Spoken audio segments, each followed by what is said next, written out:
the day my mother's blessing became a knife. I was 33 when I learned how quiet betrayal could be. Not the kind that slams doors or throws plates, but the kind that smiles, kisses your forehead, and tells you to eat before the food gets cold. I'm the older daughter, the steady one, the nurse who forgets to drink water for 12 hours because someone else needs it more. I grew up in a narrow house, painted the color of unripe pears, with a mother who ironed grief into our collars, and a father who fixed what he could and ignored what he couldn't. He died when I was 26. And I kept his watch in my bedside table like it still ticked under my skin.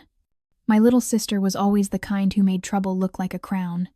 She could drop a secret onto the floor and make everyone rush to pick it up for her. I never learned that magic. I learned how to endure. The day it happened, I had just finished 3 night shifts in a row, and my bones felt like borrowed furniture. My mother had sent a message, the way she always did, 3 short texts in a row, as if each word needed its own room. Come early. Bless the house. Important.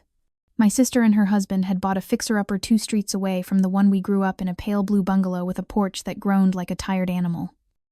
They wanted me to bring bread, salt, and a jar of honey for the blessing. When I walked in, the living room smelled like drywall and the sweet smoke of new beginnings. It should have been a good day. It should have been ours. My mother took the bag from my hands, kissed my cheek, and said, "You always come through," as if it were a compliment and not a cage. She moved around the room, giving orders like prayers. Open that window. Set the table. No, not that table. The big one in the back.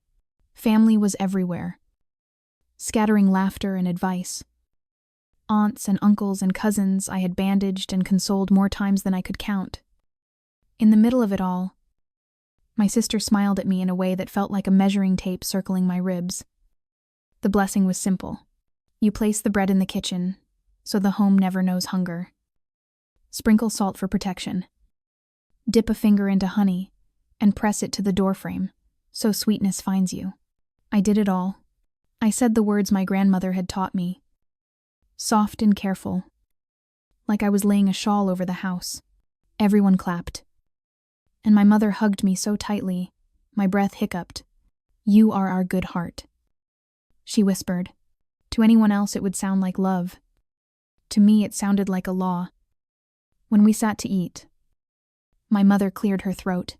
She does this before she changes the temperature of a room, while everyone is here. She said, "I have some news. It's practical, it's wise, and it will make all of our lives easier." My sister squeezed her husband's hand. The rest of us waited. "We are consolidating," my mother announced, and the word slid across the table like a blade. "Papers. Accounts. Keys. Your father made things messy. We will make them clean." I didn't understand at first. My aunt nodded like she'd been rehearsing agreement in the mirror. My mother pulled a manila folder from her handbag and spread out documents like tarot cards. Deeds. Policies.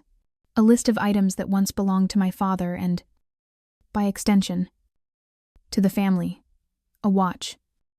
A set of tools. 2 antique lampes. An envelope of savings he kept taped beneath the laundry shelf. "It's time to sort," she said, "to keep everything where it belongs." The watch trembled beneath my skin. "I'll help you organize," I offered, "because that is what I do." My sister glanced at me, a sliver of a smile arriving and leaving on her face. "Already done," she said. I didn't know what already done meant until my mother slid a set of keys across the table, the keys to my apartment. They crashed into my plate with a tiny, treacherous sound. "I made copies," she said, almost bored. "For emergencies. Your sister will need a place to rest during the renovations. Only daytime. While you're at work. No mess." The breath I had been saving up for years left me in a sound I didn't recognize. The apartment I'd worked extra shifts to afford. The place I kept my father's watch and my grandmother's blue shawl. And the quiet that belonged to no one but me opened like a public park. My mother was still talking. Words about family, about trust, about how I wouldn't even notice, about how my sister's pregnancy made her fragile and my strength made me useful. I know what some people would do in a story like this: stand up, roar, throw the keys out the window, deliver a speech that scorches the paint off the walls. But I have been trained in a quieter tradition. I learned how to swallow my arguments before they were born. I learned how to become a room with no doors. So I sat there. And my face did what it always does. In times of trouble, it became polite. I nodded. I passed the potatoes. I asked if anyone wanted tea. My mother's hand patted mine. A gesture that in our family means, "There now. Choose obedience." Someone made a joke about me being the saint of spare beds. And everyone laughed, grateful for the way laughter rinses the air. When I left, I didn't say goodbye. In the car, I kept my hands on the wheel and let the engine's small hum be the only noise. I drove past the street I grew up on, where the neighbors still put lawn chairs on the sidewalk to watch nothing in particular. I drove past the river where my father taught me to skip stones and how to tell the weather from the back of clouds. I drove until the city thinned and the sky settled into one blue shoulder. And then I pulled over and cried the way children cry when they lose a toy, and realize it was never theirs to begin with. The next morning, I changed the locks. Not out of fury, out of maintenance. The same way I chart a vital sign and check a drip. I called the building manager to make sure my lease was clear. I tidied the kitchen with a devotion that felt like prayer. I ran my hands along the doorframes where honey once lived and wondered if sweetness still clung there. Invisible and stubborn, I placed the watch on my wrist. It was too big. My father's wrist had been a country I could never map. The weight steadied me. I made coffee. I watched the steam climb the air like a thin, tender ghost. By noon, my mother had texted, "We are on our way." She wrote, "No question mark. No, please." I waited. 3 knocks at the door. Our family's old rhythm for come home. I opened it just enough to be polite. My mother's eyes took in the new locks like a verdict. "What is this?" she asked. Though she knew, my sister stood behind her. Soft hands over her small belly as if announcing an exhibit. "Don't make a scene." My mother said, "Let us in." I don't know where the voice came from, the one that walked to the door and answered without trembling. "No," it said. My voice, my throat, my word. Small and entire, my mother stared as if I had started speaking a language she never taught me. "Family," she said, as if that could still hypnotize me. "Family doesn't lock doors." The watch was heavy. An anchor I wore on land. "Family doesn't pick locks," I said. And something like wind moved through the hall. There were things I could have said then. Things I had stored in the attic of my mouth for a decade. The way she chose my sister's tears over my quiet disasters. The way she turned my competence into a commodity. The way grief made her monarchic and me a servant. Instead, I said nothing and leaned my shoulder against the doorframe the way my grandmother used to when she'd had enough. My mother lifted her chin. "You will regret this," she said. And for a moment I saw her just a woman with a ferocious love that had soured into control. Clutching at it like a relic, she didn't know how to worship differently. My sister looked at me with a worshipper's expectation. The certainty that I would kneel. I didn't. They left a few minutes later. Not in defeat. In postponement. I could feel the plan gathering in the way my mother's heels struck the tile. That evening, my aunt called to ask if I wanted to explain my outburst. Which was funny. Because I had spoken only one word. At midnight. My sister posted a photo captioned, "When home is a person. Not a place." A sentence so vague, it became an accusation once you knew who it was aimed at. I turned off my phone and lay in the kind of quiet that doesn't invite sleep. When morning came, everything felt overly bright. As if the sun had lost its shading brush. I went to work. I watched the monitor lines climb up and down like prayers. I held a man's hand as he waited for a diagnosis and told him what nurses always tell the terrified: breathe. Even when it doesn't feel like breathing will help. At lunch, I scrolled through messages I wasn't going to answer. My cousines sent a neutrale face. My uncle sent a question mark. My mother sent a single, chewed-up word. Why I typed and deleted 3 different sermons. Finally, I sent a picture of the new locks. No caption. No explanation. An image can be a boundary. 2. I knew we were past the talking phase when I came home to find a small pink envelope taped to my door. On the front, my name in my mother's careful script. Patient and scolding at once. Inside, a photocopy of the apartment key that no longer worked. And a note: you have always opened for us. Do not close now. I stood in the hallway and read it twice. My hands wanted to shake. My hands were so tired of asking for permission. I folded the note and placed it in the drawer with the watch box and the blue shawl. Then I made soup. The kind you can eat for 3 days when you've run out of words. And ate it, leaning against the counter as the evening crept its soft fingers across my floor. That was when the first crack opened in the story I thought I knew. While the pot still steamed, I heard a knock I recognized from another life: gentle. 3 beat. Hesitant. As if the visitor were apologizing to the door. I opened it to find a woman I hadn't seen since my father's funeral. She had once been a neighbor. The kind of neighbor who knew where you hid your spare key and when to look away. She held a shoebox wrapped in brown paper. He told me to keep this, she said before I could even say hello. Until you needed it. He said I would know. The box was light, the way some truths are. And suddenly the kitchen filled with the faintest scent of motor oil and pencil shavings. The smell of my father's workbench. My throat burned. He made me promise, she murmured. He said you'd be the only one brave enough to open it. I placed the box on the table and untied the string. Inside, there were 3 things: a stack of letters bound with a rubber band that had gone brittle with years, a spare watch strap broken in the middle, and a small notebook in my father's square handwriting. My knees went soft, and I sat before they could give out. The first letter was dated the spring before he died. The first sentence made my mouth dry. If you are reading this, he had written, then your mother has done what I feared she would do. And you have done what I prayed you would chosen yourself. I leaned back as if the chair could hold more than my body, as if it could carry my whole life without complaint. The soup cooled. The room gathered around me like a witness. I read until my eyes burned. My father wrote about love as if it were a house with doors, not a fence with barbed wire.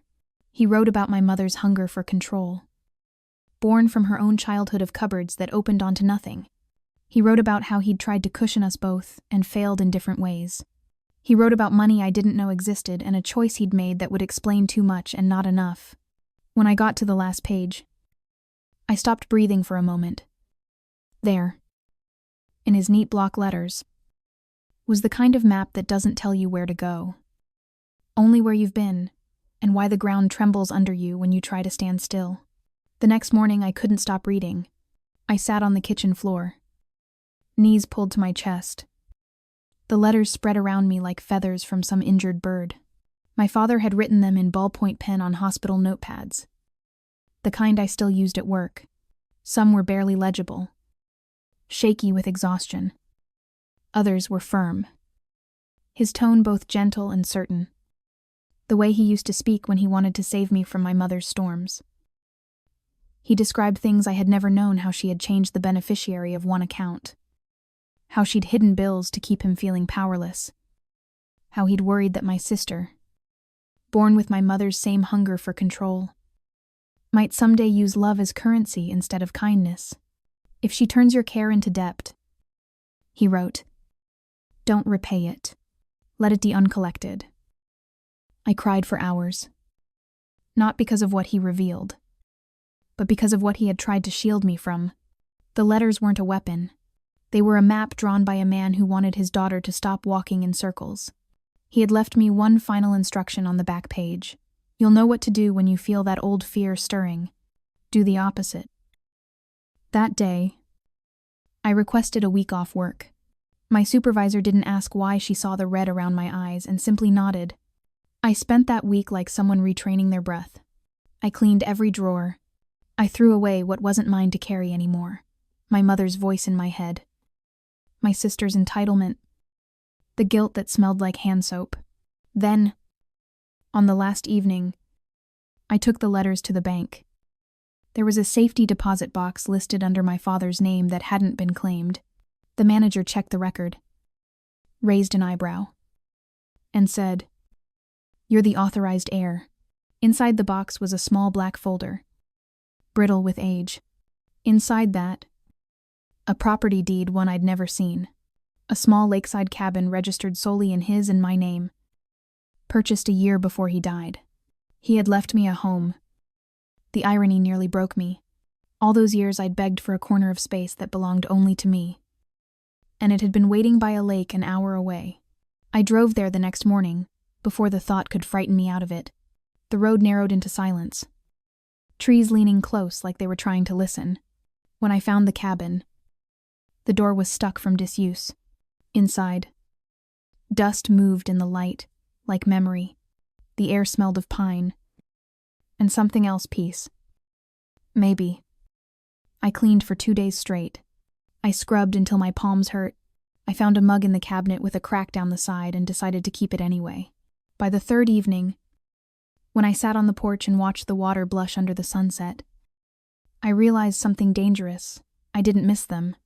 Not my mother. Not my sister. Not even the noise that used to fill every silence. The message came on the 4th day. "Where are you? You've made your mother sick with worry." My sister, followed by another. "She fainted this morning. She keeps calling your name." I almost laughed. Not because it was funny, but because of how perfectly predictable it was. Guilt the oldest leash. For a moment, I nearly gave in. I pictured my mother lying in bed, one hand on her forehead, sighing dramatically, waiting for me to come running. I even picked up my keys. But then I remembered my father's last sentence. Do the opposite. So I stayed. I lit a candle. I wrote a letter of my own not to send. Just to speak. "Mom," I wrote, "I love you, but I cannot keep being the price you pay for your comfort." The next morning, the calls turned to threats. "You're ungrateful. You've been brainwashed. Dad would be ashamed." That last one almost reached me, but I had his handwriting now. His voice in my hands, telling me he wasn't ashamed. He was afraid for me. Then, the tone changed. My sister texted, "Mom says she'll transfer your savings back if you just come talk." I froze. Savings back. I didn't even know what she meant until I checked my bank account and saw a withdrawal I hadn't made. $2,000 gone. My stomach dropped. My mother was a cosigner on an old account I'd opened when I was 17, the one I'd forgotten to close after nursing school. She drained it. I didn't call the bank in anger. I called in clarity. I closed the account, froze access, and filed a fraud report. It was the first time I had ever used the word fraud with my mother's name in the same sentence. It felt both wrong and righteous, like cutting off a limb to stop the infection. When she found out, she called. I didn't answer. Then she sent a voice message. I listened to it sitting by the lake. Her voice was tight, trembling, not with remorse, but outrage. "You made me do this," she said. "You abandoned your family. You chose money over love." That was the moment I finally understood something about her. Love, it was always conditional. It wasn't you or mine. It was you owe me, and I was done paying. I didn't post anything on social media. I didn't rant or explain. I simply vanished from her map. I changed my number.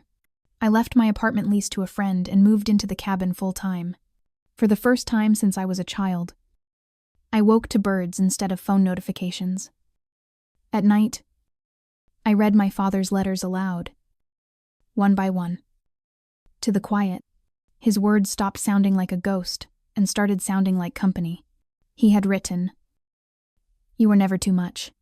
They were simply too small to hold you. Weeks passed. Then months. Spring turned the lake green again. I grew herbs on the windowsill. I started writing stories at first. Then, confessions dressed as fiction. And slowly, something beautiful happened. People started finding me. Not because they needed to, but because they wanted to. One afternoon, a letter arrived at the cabin. No return address. I opened it, expecting another attack. Another manipulation wrapped in guilt. Instead, it was from my sister. 3 sentences. No signature. She's not well. She keeps the lights on in your old room. She says you'll come home. I don't think she understands what she's done. For a long time I stared at it, feeling that old ache in my chest, the tug between duty and dignity. But the ache didn't win. I folded the letter, placed it in my father's notebook, and whispered, I hope she finds peace, even if it's not through me. That night, I dreamed of the house where I grew up. In the dream, my mother was standing in the kitchen, hands dusted with flour, smiling the way she did when I was little. She didn't speak. She just nodded once, as if to say, go on now. When I woke up, I didn't feel haunted. I felt released. Months later, I drove back to the city, not to see her, just to visit the cemetery where my father was buried. The sky was low and gray, the kind of day he would have called good for thinking. I placed the broken watch strap on his grave. I found the place you left for me, I whispered, and I'm keeping it. The wind stirred, soft but certain, and for the first time in years, I felt no weight on my chest, just breath, just quiet. When I got back to the cabin that evening, the lake was still, the air golden. I poured tea, sat on the porch, and thought about how love should never have to feel like survival. Some stories end with reconciliation, but not all of them should. Some endings are quieter. They happen when you finally stop explaining yourself to people who hear only what feeds their version of the truth. So here's mine. I learned that family isn't who shares your blood. It's who doesn't make you bleed to prove your loyalty. If you've ever had to walk away from someone you love just to love yourself better, then you already know this story. And if it finds you in the middle of your own goodbye, take it as a sign. You are allowed to choose peace over permission. If my story touched you, please don't forget to like, share, and subscribe not just to this channel, but to your own healing. Leave a comment if you've ever rebuilt yourself from the ruins of someone else's expectations. I'll be reading.